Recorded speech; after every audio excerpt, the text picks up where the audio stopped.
This episode of True Crime Conversations contains discussions of sexual assault, violence, murder, and the recounting of traumatic events. Listener discretion is advised. It was a warm Thursday evening in August 2004 when 22-year-old Amelie met her friends for drinks at Crystal's Wine Bar. The bar sat on a buzzing West London street, surrounded by beautiful homes and bright streetlights. Amelie had been born in Paris and was living and working in London. She just started dating her new boyfriend, Oliver. As the night went on and the air became cooler, Amelie and her friends decided to head home. She'd be catching the bus and then taking a short walk to her apartment. It was on this short walk, as she crossed a cricket pitch, that Amelie would encounter a man she'd never met. And the people of London would never forget what happened next.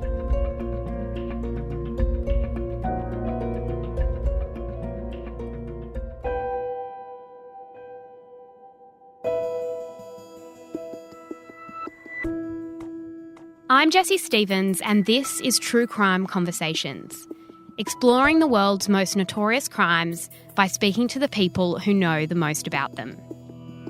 In this episode, I'm speaking with Geoffrey, a London-based journalist and author who has written and researched extensively the crimes of Levi Bellfield, who the public would come to know as the bus stop killer.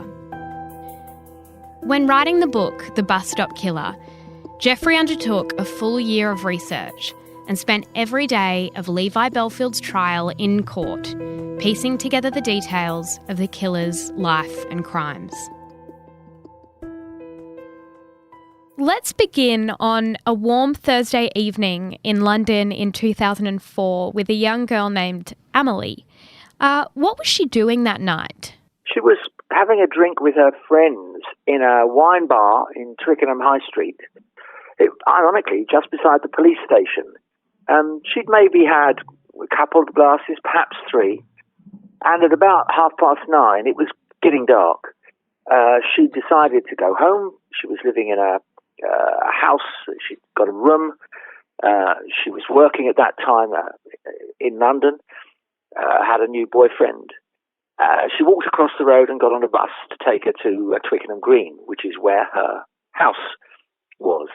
Unfortunately, perhaps because she fell asleep briefly, she missed her stop, and she went one stop further to Fulwell Bus Garage. Nevertheless, she perked up, got off the bus and walked. It would have been about an 8-minute walk back up the road to Twickenham Green, which she had to cross diagonally to get to her digs. She set off across the green. It's not well lit at night. It was dark, but she could see the street lights on the other side, and there are a row of shops which you could see. And she walks across, it cuts across the cricket square. And just after she passes the cricket square, it's about just after 10 in the evening, it's dark, someone runs up behind her and hits her on the head with a hammer, very, very hard and a number of times, effectively killing Amelie Delagrange there and then. She falls to the ground, and whoever it was who attacked her runs off. It was an entirely motiveless, random killing. And this poor girl, 22, small, blonde, charming, very nice parents, brought up in France, has her life ended out of the blue that particular warm evening. And was there anyone who might have wanted to hurt her? Did she have an ex-partner or enemies or anything that the police could identify? Absolutely not. Amelie's murder provoked a very swift response from the Metropolitan Police in London. They formed a double murder squad, twice the normal size, because it was very public. You can't have young women walking about in London, suddenly attacked out of the blue. And so they took a great deal of interest in Amelie's entire life. But there was no unhappy partner. There was no angry uncle or cuckolded former lover. She was just a nice, ordinary, plain French girl who, for some reason, had attracted a monster. And let's jump to 18 months earlier, and that's a cold night in February with Marsha McDonnell. And she goes to the movies with some friends. What happens to her on the way home? Well, this is, as you say, a colder February 2003. And Marsha, who has gone to the movies in Kingston, the southwest of London, to see a movie with Leonardo DiCaprio called Catch Us If You Can. And she gets the bus back towards home. She gets off the bus literally about 120 yards from her home, turns left when she gets off the bus, and then right into the street that she lives in with her parents. Again, it's about just after midnight, about 10, 15 minutes past midnight. She's walking towards her house. She gets to within about 40 yards of her front door when, out of the blue and quite without motive, a man, we presume it's a man, though we didn't know at the time, runs up behind her and hits her over the head again with a hammer. No reason. He does it several times and runs off, leaving her bleeding on the street. There are no witnesses, although a man who was in bed with his wife in the house outside which Marsha was hit does wake up because he thinks he hears a sort of scream, but it doesn't make a great deal of impact on him, and he doesn't immediately rush downstairs out into the front garden to discover her body. In fact, it takes about 10 minutes before her body is discovered, by which time whoever attacked her is long gone. And Marsha's taken to hospital, isn't she? Because there's sort of some light breathing when she's discovered? Yeah, they took her to hospital and endeavoured very hard to save her life, but sadly they didn't manage to. It was, again, utterly random, completely motiveless. She was a young woman. She had no enemies. There was no unhappy boyfriend. This was a killing, just as Amelie's was a killing, of a young woman for no reason whatever. So it's a sunny afternoon in March 2002 and Amanda Dowler is on her way home, but she makes a detour from her normal route. Can you tell us a little bit about that? She was on her way back from school. She went to school in Weybridge, and she decides, instead of getting off at the local train station nearest her house, which is Hersham, she gets off at the station before Walton-on-Thames. She's with a friend, and they go into the station cafe, small cafe at Walton-on-Thames station, where she shares some chips with a group of boys who also go to the same school.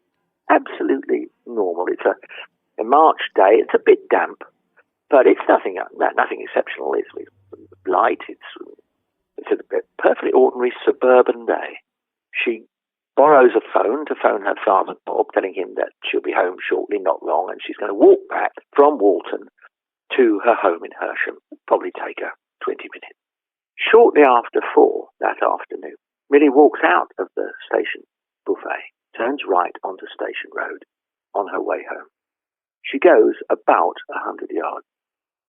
She's on the opposite side of the road from a bus stop, where, ironically, there's another schoolgirl, not at her school, at another school. I don't think they knew each other. She's wearing her school uniform, Milly is. She is, to all intents and purposes, a perfectly ordinary young teenager walking home. At some point, about 100 yards from the station buffet, Milly disappears into thin air. The CCTV monitoring the area lost sight of her for what was then estimated as 47 seconds. In those 47 seconds, Milly Dowler disappeared off the face of the earth, literally. So there's a big search to sort of try and find where this person went. That attracted a lot of media attention, didn't it? Enormous. I mean, it's incredibly unusual for a young woman, a girl, teenager, to disappear into thin air. It attracted enormous attention. Surrey Police, the investigating authority, created a task force called Operation Ruby and conducted endless interviews. To be perfectly honest, it was such a sensation that they were overwhelmed. I mean, a comparatively small police force, not used to these kind of major inquiries. This was a missing persons inquiry, remember. There was no body. She's disappeared into thin air. There's only one tiny piece of video evidence, which is a red Daewoo car seen leaving the area near where she disappeared about 24, 25 minutes after she disappeared. That's all there is And nothing, and no one, despite literally thousands of interviews, a massive task force, incredible media attention, nobody found Milly Dowler. It was to be 6 months before her skeletonized body was found about 27, 28 miles away in Yateley Heath in Hampshire. And all there was by that point, I'm afraid, was a skull. She was identified pretty much from her dental records, and there was a very moving photograph of her brown, her skull had turned brown. Much of her body had been eaten by animals, and she'd been dumped naked off a quite well used track. Again, absolutely no explanation at all for why Milly Dowler should be attacked. She was certainly without enemies, well liked at school, the sister at home, Gemma, mum and dad. There was no suggestion that she had a drug problem or she was an outlaw or a rebel. It was a perfectly ordinary, cheerful schoolgirl who disappeared. Once more, I want to jump back to just a month earlier, which is February 2002. And there's a doorman, and his name is Levi Bellfield. How would you describe him? Levi Bellfield, by this point, is a huge man. He's 6'1" tall. He's 20 stone in weight. He has a neck, well, if you can see his neck, which isn't very large, it's almost sunk into his shoulders. He has a 19.5-inch neck. He is of Romany origin, born in West London, a member of the Brazil dynasty of Romanis in West London, the daughter of a woman called Jean Rabbit, whose maiden name was Bellfield.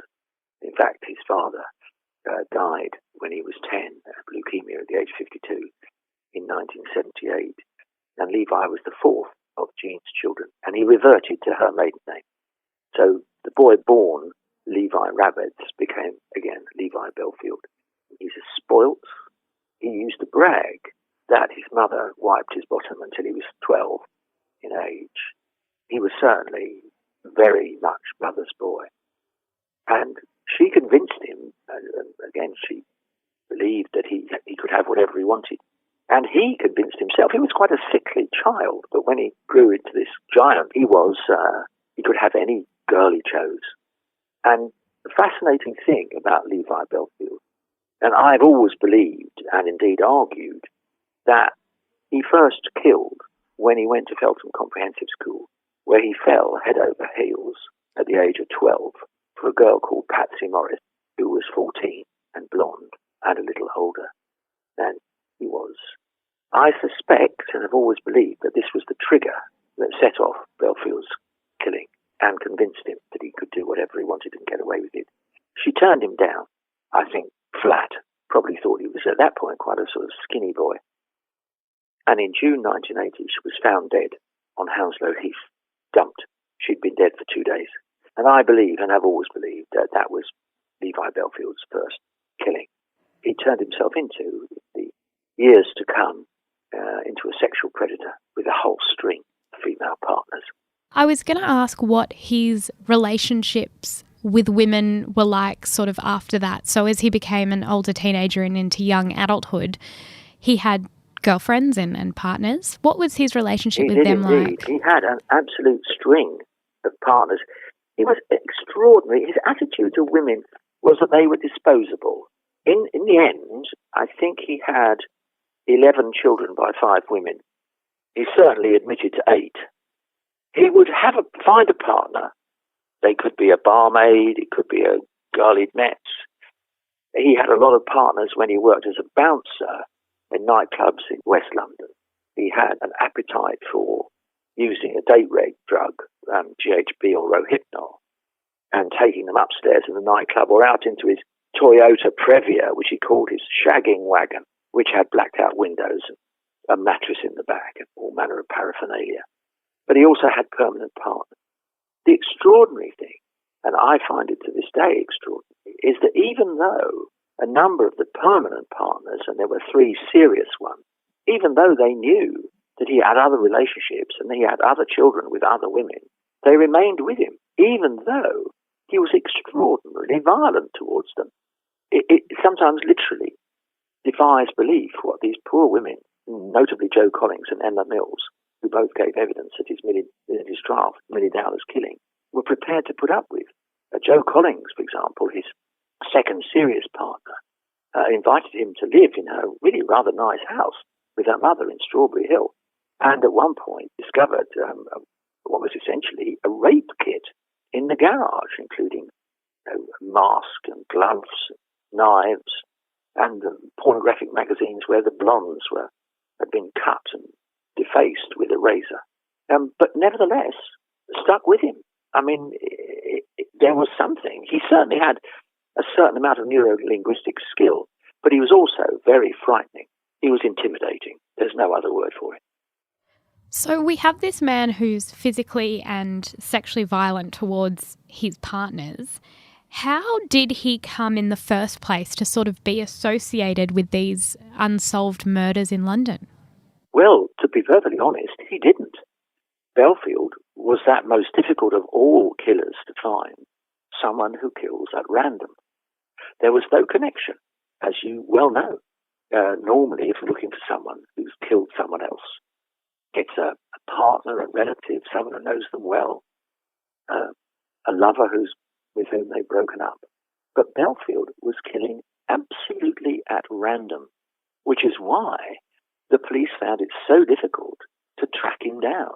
And indeed, in the end, it was only Detective Chief Inspector Colin Sutton brainwave to create a video, a CCTV unit within his double murder squad after the killing of Amelie Delagrange that was finally to track Levi Bellfield down. And what exactly did it find? What Colin Sutton's murder squad found was that when Amelie got off the bus that stopped too late, a car was passing in the other direction. They looked at the CCTV footage on the buses, which reflected a car going in the other direction, a Vauxhall Corsa. They found, finally, they tracked down, I think, 26,000 Vauxhall Corsas in the country and gradually began to eliminate them until they eventually, and it was a long and painful process, they tracked one down to one Levi Bellfield. That was that CCTV that was in the end to bring him to justice. But it was painstaking and old-fashioned police work, really. It wasn't a brainwave. And had it not been for a bit of mobile phone telephony evidence as well, he might still have got away with it. So the police turned up to his home in 2004 to arrest him, but he was nowhere to be found. So what did the police decide to do? Well, I remember talking to Colin Sutton about this at some length. The police had, as I say, finally identified that Bellfield is a person of interest. And at considerable expense, they'd put a surveillance team on him, a Met surveillance team, consists usually of about 12 people, cars, on foot and on motorbikes. And they watched him for 7-8 days, during which time they saw Bellfield pull up at a bus stop where there are two schoolgirls standing and engage them in conversation. In fact, it was an extremely sordid conversation, typical Bellfield. Bet you're begging for it, etc. And the two girls quite wisely turned him down and he drove off. But part of the surveillance team then took statements from those two schoolgirls, incidentally, which were never used in evidence against him because it was seen as too prejudicial. I think if the jury had ever heard it, they would have been shocked, and indeed quite rightly so. Nevertheless, the surveillance team get him home to a little house, quite cramped, in Little Benty, just off the M4, and very nearly opposite the spur that leads down to London Heathrow Airport. It's 5 o'clock in the morning. They burst into the house. The dawn raid. Police, police. But as you quite rightly say, Jessie's not there, or at least they can't find him. They don't know what on earth to do. Colin Sutton is absolutely perplexed. The surveillance team had gone outside all night.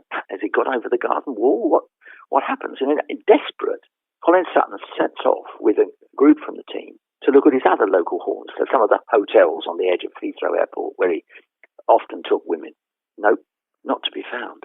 But Colin Sutton, in his infinite wisdom, had left behind with Emma Mills, his partner at the time, an experienced uniformed sergeant who finally, after about an hour or so, rings Colin Sutton on his mobile and says, "Don't worry, Gov, he's here."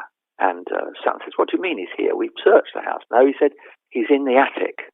Well, Sutton is now absolutely, don't go anywhere near the attic. If you put your head up there, he could well hit you on the head. After all, look what he did to Amelie Delagrange. And the tough old sergeant says, "Don't worry, Gov, leave it to me. I want to send a dog. I'm going to send a dog. We'll put a dog up there." No.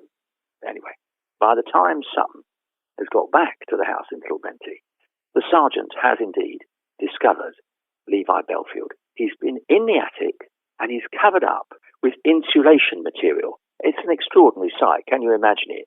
You poke your head through the attic hole in the roof and you see this mound of a man, because it's 20 stone, covered in insulating material. Is hidden. He thinks no one can see him. I mean, it's childish. He's also stark naked.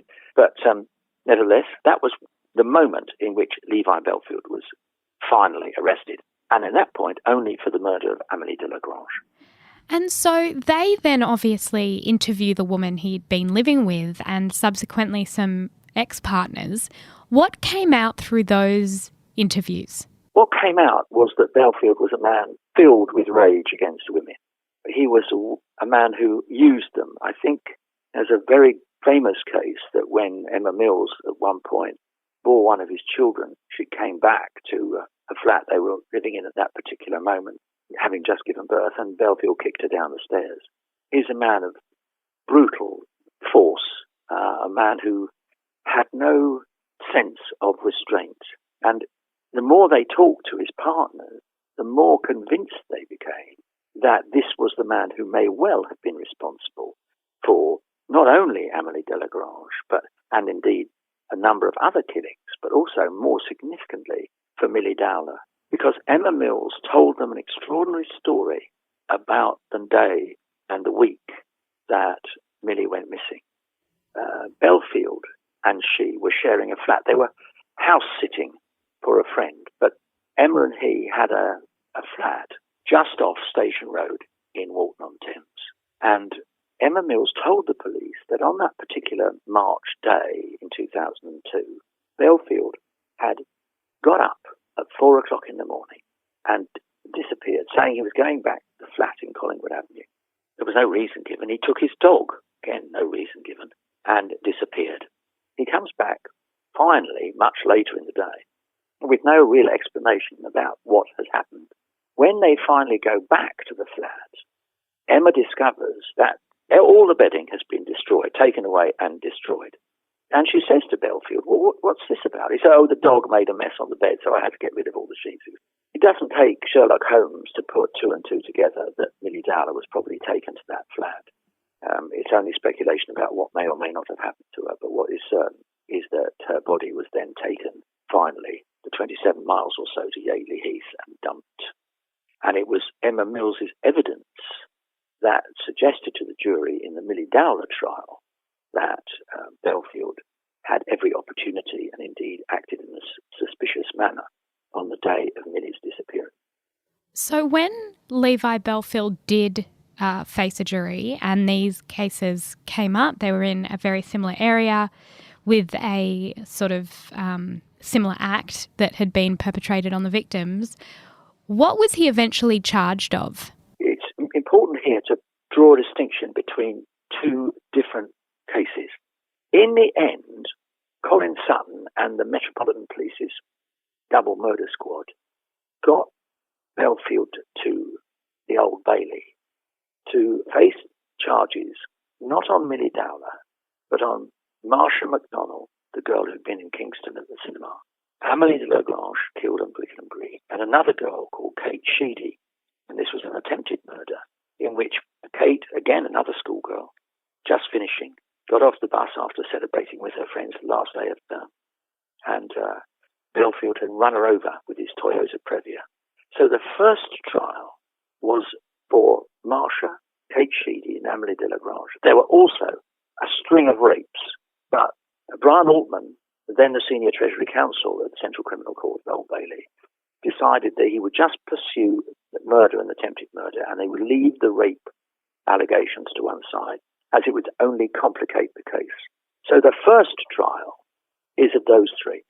Bellfield goes into the witness box and blusters.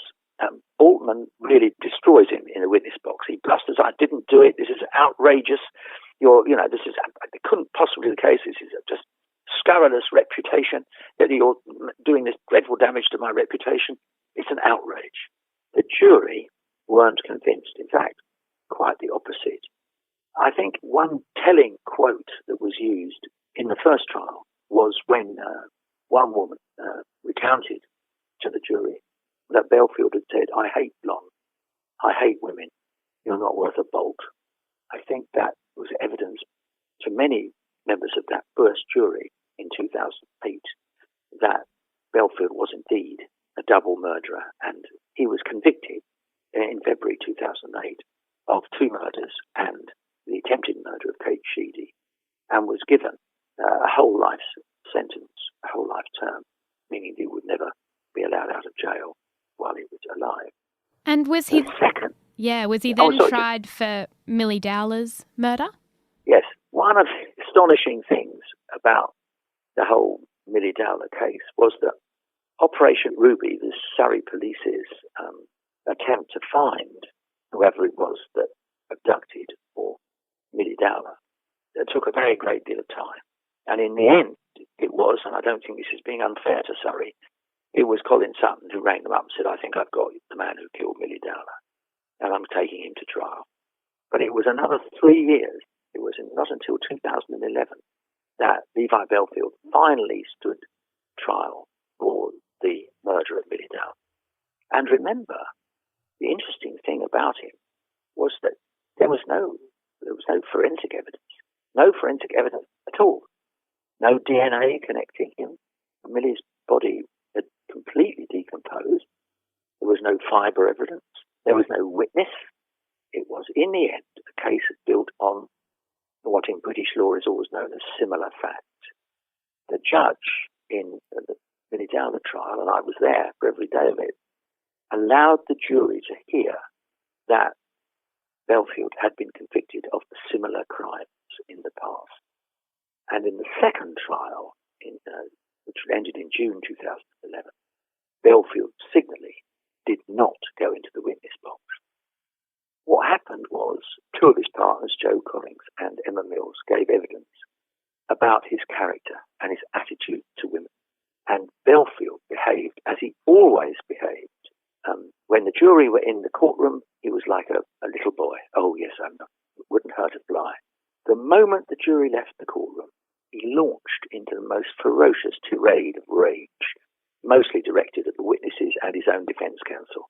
It was literally like a toad sitting there very quietly, and then the moment he thinks it's appropriate, he bursts it out into this poisonous diatribe against the trial. But again, the jury are convinced, and in June 2011, Levi Bellfield is convicted of the murder of Milly Dowler, and he is given a second whole life sentence. He is the only prisoner in Britain to have not 1 but 2 whole life term sentences, and richly does he deserve it. Did he ever confess to those murders? Well, that's a very, very good question, Jessie. At one point in 2017, it was alleged that Bellfield had confessed in an informal interview in prison. The story got out, and Bellfield denied it. He said, no, this is simply made up. I haven't confessed to anything, and I'm not going to confess to anything. I remember doing it with radio and television at the time, saying, well, it's possible that Levi was afraid that people would forget him, so he used his fame, quotes, to stoke up interest in him again. By this time, of course, he's no longer called Levi Bellfield. He's called Yusuf Kareem, as he's converted to Islam in jail, because it gets more exercise and it gets the protection of the Islamic community, which in many British jails is very strong. So Bellfield, unlike other British serial killers, for example, the Soham murderer, has never been attacked. There are no stabbings or slashings. He is said to be sitting in his cell these days, teaching himself about the law. At least that's the last I heard of him. But no, I don't believe he has ever formally confessed. And certainly there's never been anything on the record. But I'm not in the slightest doubt that he's guilty. I don't think I need the confession to convince me. But there's no doubt in my mind that he was guilty. And he was rightly convicted, properly convicted. And this is a man who we obviously know hates women and has been responsible for some of the most violent and abhorrent crimes imaginable. Has he been associated with other crimes that are unsolved? Well, there's always been a suggestion that Bellfield was responsible for other killings, but no one has ever actually come up with very much in the way of conclusive evidence.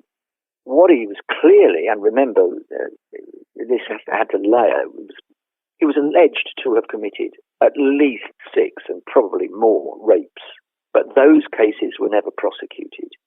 It's one of the ironies of the case that this was a sexual predator who was in the end convicted of murder and not of rape. I've always been a little sad, shall we say, that the rape allegations were not pursued to a conclusion. I can understand why Brian Altman, who was prosecuting him on both cases, both the trials, decided to leave the rapes to one side, but it doesn't reflect Bellfield's utter disregard for women. They are no more than objects, things to be disposed of, to be ignored, and worse, to be used and then destroyed. And these are crimes that have occurred in the last 20 years, so relatively recently. And I'm interested if in your research you've found that it's sort of changed the face of London, because I consider London a fairly safe place, and I think a lot of people do. For example, there's Amelie, who believed it was safe. Do you think that this has affected how people feel about London? I'm not sure it has affected it all that dramatically. I think there has been a shift in recent years, certainly in the last decade, for women to be much more careful in London than they perhaps would have been, say, just at the beginning of the 21st century. My own daughter, who's 36 this year, I think she has always treated London. She works in London very carefully. I think that is part of what you might describe as the nature of events. But I don't think I would say that it was specifically Bellfield. I think there's been a change in atmosphere. And, I mean, I have no sympathy for Bellfield, whatever, none. He is a grotesque monster who deserves absolutely nothing but exactly what he has. But I don't think it was he alone who changed the atmosphere. I think it was a cumulative effect of others, whether it's a rapist. There are lots of cases. But certainly Bellfield was the most notable one of disregard for women in contemporary London. Absolutely. And I think there is something contagious about that sense of not feeling safe on the street. And as you said, they were completely innocent victims that were going about their day and their ordinary lives, and that was just stolen from them for absolutely no reason. So I think it is such an important case to discuss and to remember those women. And, we can be thankful at least that he will be spending the rest of his life in prison. Behind bars, yes. Yeah, exactly right. The sense of their innocence. Amelie was by far the oldest of 22. These are young women with their whole lives in front of them, whose lives are ended by a man who doesn't know them. They've done nothing wrong. They haven't offended him. He just kills them. It is extraordinary and chilling.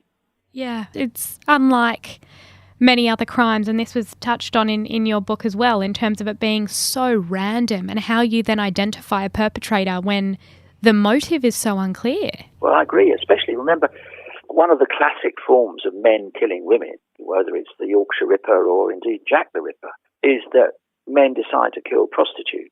But these weren't prostitutes, they were schoolgirls, a young French woman going about her business. They weren't targets in any way. They were just simply victims of a monster. And it makes this even more grotesque that there is no possible explanation. Bellfield has never offered any explanation whatever. Indeed, quite the opposite. and keeps denying that he ever did anything and it's all a stitch-up and it's not my fault. Absolutely wrong, of course, but that's what he's maintained. And so we have to go with that. I hate blondes, I hate women. They're not worth a bolt. Because I think that gives us a vision into his psyche. Not that he's given us much of one.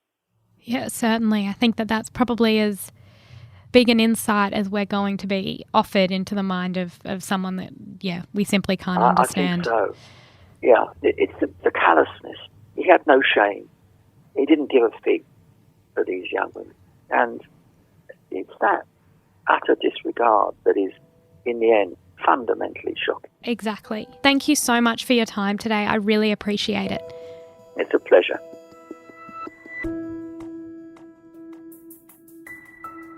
You can find Geoffrey Wanzel's book, The Bus Stop Killer, Milly Dowler, the full story of her murder and the full story of the sadistic serial killer, online and via the link in the description of this episode.